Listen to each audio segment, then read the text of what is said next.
أعوذ بالله من الشيطان الرجيم بسم الله الرحمن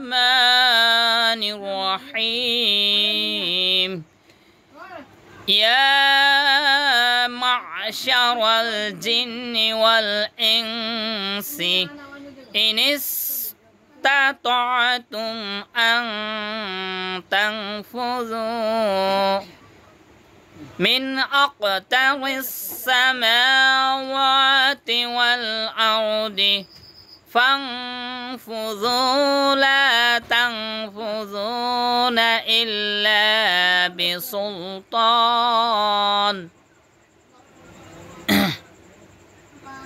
আল্লাহ তাআলা বলেন, হে জিন ও মানুষ জাতি, আকাশমণ্ডলী ও পৃথিবীর সীমা তোমরা যদি অতিক্রম করো, কিন্তু তোমরা তা সক্ষম হবে না। শক্তি ব্যতিরকে সূরা আর রহমান আয়াত নাম্বার 33। সাদাকাল্লাহ।